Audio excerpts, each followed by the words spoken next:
Greetings and welcome back to room 303 in AP English, and we turn in our study of Dante's Inferno now to Canto 23. We are in Circle 8, Bulletin number 6, the hypocrites and the jovial friars. We're also going to see Caiaphas and Annas here, and both of them have something to do with the story, very important part of the story of the crucifixion of Christ in the book of the Gospel of John. We'll get there. Now, if you haven't been following our stuff at learnstrong.net, very much recommend that you hit the AP folder, scroll down that side there, and recognize all of the lectures that we've given from Iliad, Odyssey, Aeneid, especially those three, up through and including St. Augustine's Confessions. We've also done individual lectures of Cantos 1 through 22. Let's summarize those really quickly. In Canto 1, we meet Dante for the first time, the 7th of April, 1300, the night before, or the day before. Good Friday is to begin at 35 years old. Lost in a dark wood. Virgil has to come and help him. Canto 2, Virgil does come and help him and tells him that it's because of Beatrice. Canto 3, we've got the inscription of Hell, Abandon, Hope All Ye Who Enter Here. We have the uncommitted. Canto 4, we have Limbo. In Circle 1, the unbaptized pagans. Virgil, obviously, a part of that. Cantos 5, 6, and 7, the incontinent. In Canto 5, Circle 2, the jacked lovers. Francesca will give her story.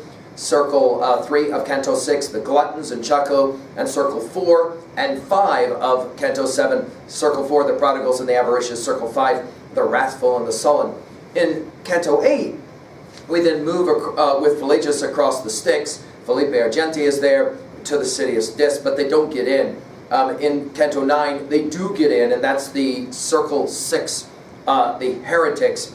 In Canto 10, we have Dante's important conversation with Farinata and Cavalcante. In Canto 11, we have Virgil giving a map of the rest of hell that he gained through his study of Aristotle and Thomas Aquinas.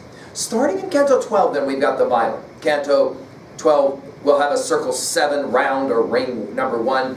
The Minotaur, the Centaurs, these are violent against neighbors, and the Pelagian, the rivers of blood. In Canto 13, round 2 of Circle 7, these are the violent against self, these are the suicides and the talking trees. Canto 14, we have Circle 7, Ring 3, the violent against God, the blasphemers. Circle 15, we have the violent against nature and the sodomites. And in Canto 16, we have the continuation of that with a conversation with 3. Again, as we pointed out, the irony is that Dante, the poet, will speak, it seems, and treat very reverentially these homosexuals. And we said the reason that the church qualifies this as violence against nature is any sex act that does not promote immediately childbearing is going to be constituted as unnatural. Canto 17, we have Circle 7 and Ring 3, the violence against art. These are the users, and they will ride the Angerians right back down to Circle 8.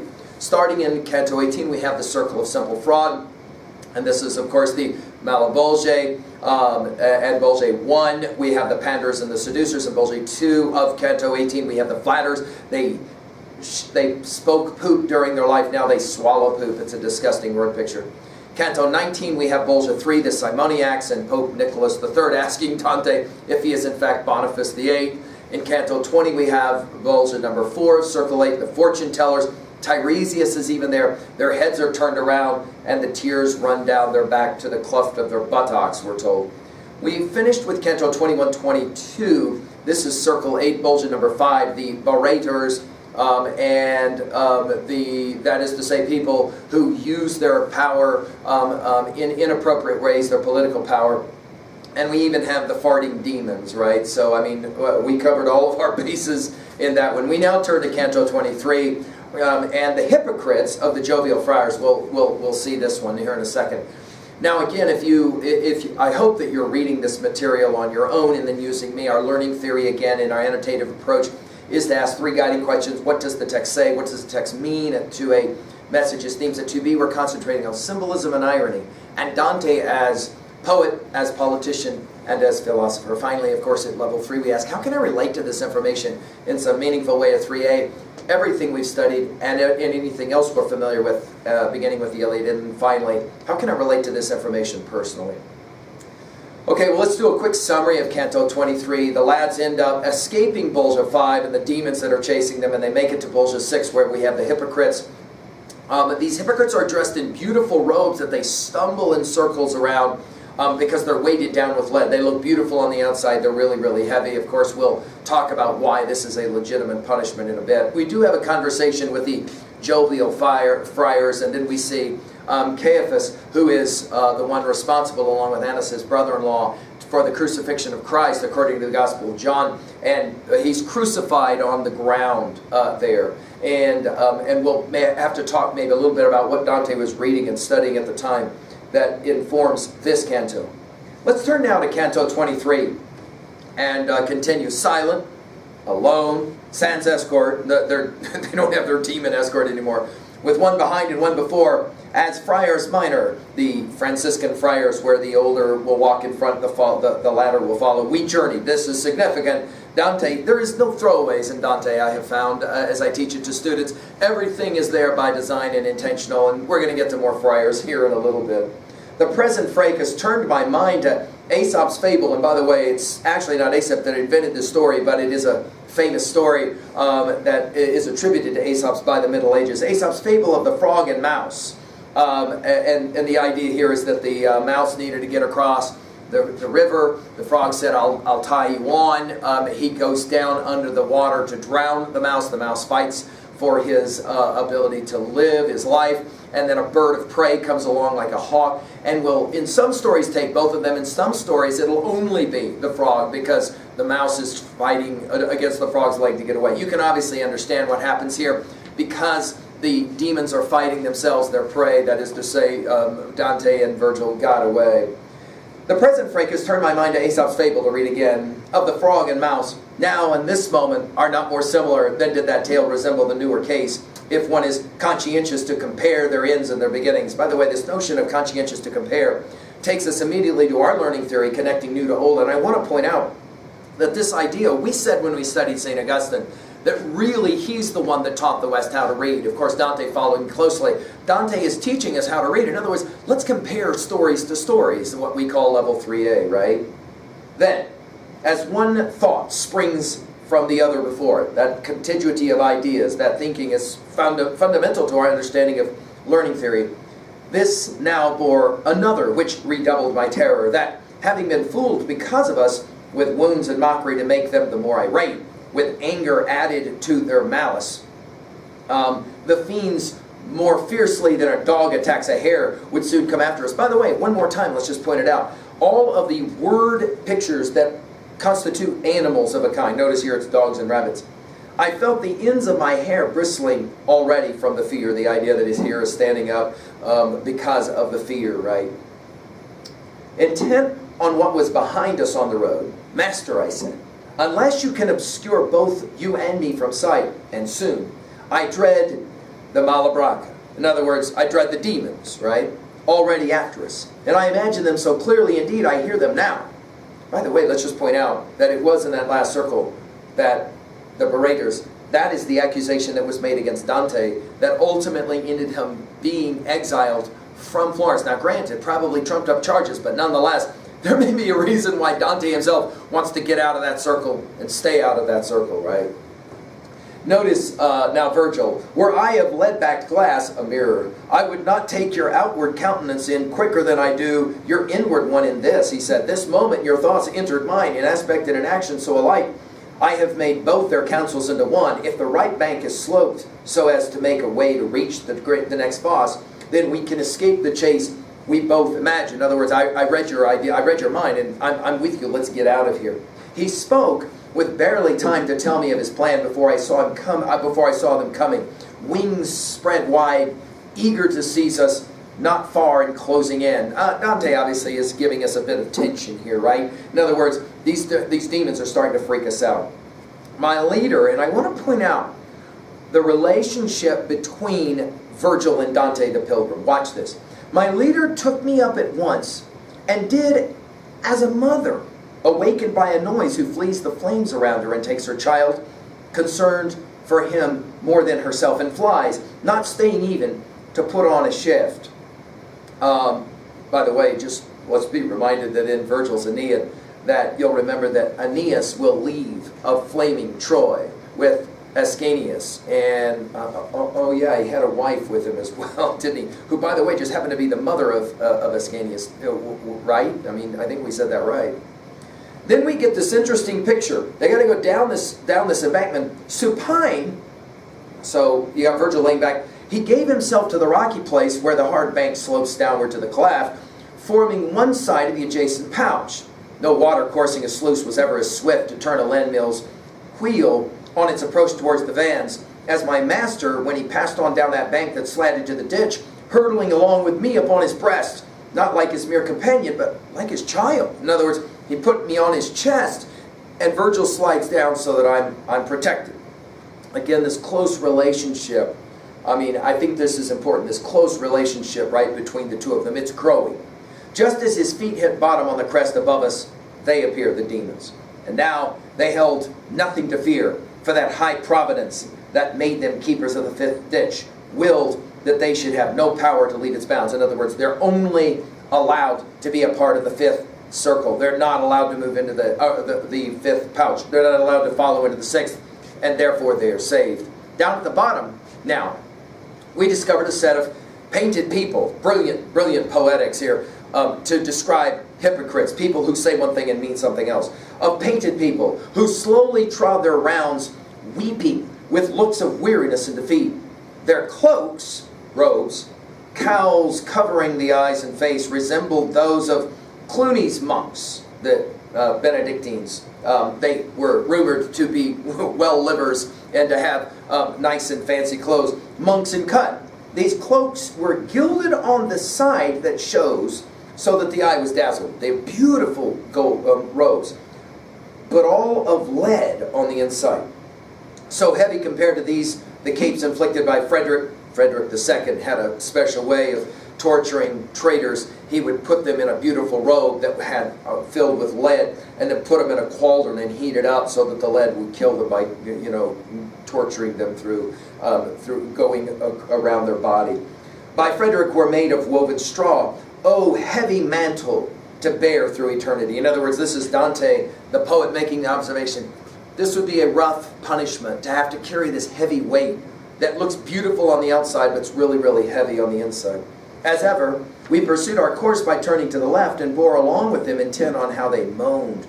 But they came slowly, burdened as they were, so that with every step we took, we found our company was new. In other words, they walked so slow. It's a brilliant invention of Dante. We walked so slow. We could not walk as slow as these people. And so every step we meet up with a new one of these people who have these robes on. I asked my guide, pray, find some person here by looking round as we walk on, whom I know by name or deed. Several times we've heard this. And one among them caught the Tuscan speech. Again, we're back to Farinata. In other words, they can hear Dante speaking, and they recognize him by his language. The Tuscan speech. Stay your quick steps through this dark air, he cried, as we came past him. Perhaps what you beseech you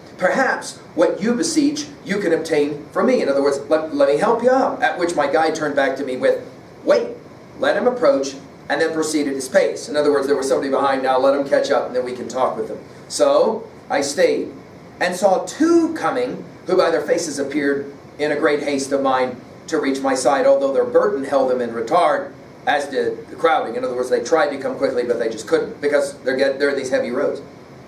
When they came up together, they looked at me askance, which just means to the side, without a word for some good while. So in other words, they look at him. Then, turning toward each other, they said, this is one of those moments where sinners speak to sinners, right? This one appears to be alive, judging by how his throat moves. One more indication that Dante is in fact not part of the shades of Inferno. But if, rather, these two are dead, what privilege can they have to go unencumbered by the heavy stole? Hey, how come they're here and not being punished the way we're being punished? Again, go back to the idea that all sinners in hell are fundamentally narcissistic. That is to say, the lies that are told in hell are self-lies, primarily, right? And about the importance of self. So then, to me, one of them will speak. Oh, Tuscan, very much like Farinata, you who arrive at the sad hypocrites assembly. Right, here we are in the circle of the bulge of the hypocrites. Pray tell, not scorning to so address us, who you are. And in other words, who are you? This is, of course, the question of not just the Odyssey, but as well the question of Inferno. At the great town, Florence, right, I said, on the beautiful waters of Arno, I was born, and there I grew up. And the body I wear now, I've always had. But who are you who bear upon your cheeks these distillates of woe? Whoa, what's going on? Why are you guys here? What is your punishment that glitters so bright? These look like nice robes on the outside. How come you're walking so slow? The orange cloaks are lead, said one of the two, so thick that we their scales creak at the weight. It's a brilliant word picture, and it takes us back, of course, to the great scales of Zeus, the great scales in the Aeneas of Jove. We're going to see the scales again in Milton's Paradise Lost. In other words, the balance. In other words, we're getting what we earned. We both were Jovial friars and Bellonese. These are the knights of the Blessed Virgin Mary. Their reputation was a reputation for luxury, but they were actually understood in their origination as martial and fighting and the like. Now we're going to have two here. As for their names, I was Catalono. This was a Guelph supporter, and that was Loringo, the Ghibelline supporter. In 1265 and 1267, both of these shared the office of Podesta, kind of like a mayor of a kind of Florence, until Pope Clement IV came along and the Ghibellines were kicked out of Florence. We understand how that one all kind of in the end had an effect on Dante as well. In other words, the point here is that two people of two different political sides were asked to somehow lead Florence. They didn't do a very good job of it. And we were your city's choice, the way they usually chose one man to keep the peace. And what we were still shows in the Gardano district in Florence. Then I began, "Oh, friars, you're evil." In other words, Dante is ready to lay into them and say, "Oh, I can't believe it. Here's one more reason why Florence is so jacked up, because of people like you." And then, all of a sudden, he's distracted. But that was all I said.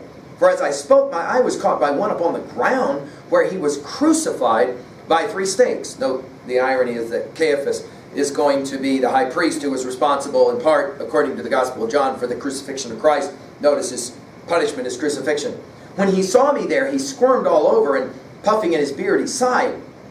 Fra Cantalento, observing this, explained, "The one impaled there you are looking at is he who counseled the Pharisees to bend the expedient way by letting one man be put to torture for the people." Here, Dante is quoting from John 11:45-50, and the idea is let one person die so all of our people won't die. Again, the book of John, the Gospel of John, is one of those Gospels that, of the 4, that really does qualify and tries to make the Jews to be the ones responsible for the death of Christ, and therefore the root of a lot of anti-Semite kind of action through the Middle Ages. You see him stretched naked across the path to feel the weight of everyone who passes. In other words, we're going to see this several times in Inferno, where people literally step on one of the immobile prisoners or sinners. And in this ditch, trussed the same way, are racked his father-in-law, Annas. John 18:13 is the one who delivered, actually, Christ to Caiaphas in the end, right? And others of that council, the Sanhedrin, which was such a seed of evil for the Jews. Again, we got Dante, who's playing that game of, you want to know why the Jews had to go into their diaspora and all of that? It was because of this moment. It's interesting because this is a betrayal, and they're called hypocrites in this. There's many critiquers of this poem that are like, I'm not exactly sure why they end up here. Why wouldn't they end up elsewhere, you know? I saw Virgil, who had been marveling over the man doomed to be stretched out vilely crosswise, so in the eternal exile. In other words, Virgil was like, wait, why are you here? Of course, it makes sense. Virgil was here once before, but it was before, of course, the crucifixion of Christ, and therefore he's back again going, hey, those guys weren't here the last time I came. Nice little touch by Dante. And then Virgil will speak the words directed to the friar. "Be it allowed, and if it pleases you, could you explain what passage there may be on the right-hand side, by which we too can journey away from here without requiring those black angels' aid to come and take us from this valley floor? We need help. Those demons were of no help." And he replied, "Nearer than you may hope is a rock ridge, that it starts from the circular great wall surrounding us and spans the top of all the savage valleys except for this, where it is broken and fallen down the slope rather than arching over, and at that place you can mount up by climbing the debris of rock along the slopes of the crevasse and piled up at the bottom." In other words, Yeah, we got no bridge. There are no bridges. Everything's broken down here, but you can go over that rock. And then we get this interesting moment when Virgil realizes that he got lied to, of course, by the demons, right? Silently, my leader stood a moment bowing his head. Then, now Virgil will speak again. He who hooks the sinners, back that way, he's speaking here about Malacoda, right? Back that way, supplied a bad account of this. In other words, Malacoda lied to me, he said. And now you got the friar, note the irony of this, in hell for being a hypocrite, and yet the friar says, in Bologna, the saying goes, as I have heard, that the devil is endowed with many vices, among them that he lies and is the father of lies. By the way, this is from John 8:44, which tells us that probably Dante was either spending time in the Gospel of John or knew it very well to be now maybe making so many allusions and references to the Gospel of John. And then, so in other words, the friar says, yeah, devils lie. That's what makes them devils. Notice the irony. We got a hypocrite talking about other liars, right? And then my guide moved onwards, setting the pace with mighty strides. It's almost as if Virgil's mad now and he's walking fast. And with his features stirred to some disturbance by his anger yet, and leaving those burdened souls, I too went forward, following in the tracks of his dear feet. That is to say, what good students do, they follow the lead, right? And notice, we're playing the same game at the end of this canto that we were playing at the beginning of the canto. We should point that out, the genius of the way that Dante loves to do this, where his cantos have this brilliant kind of circular effect, and often what's happening at the beginning will come back to somehow have resonances at the end of the canto.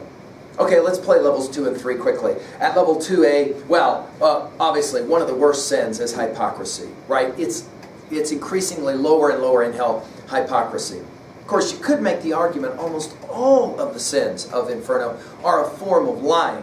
This is just a special form of lying, right? Another major message here, political balance. Our friars, for example, political balance, unity and harmony.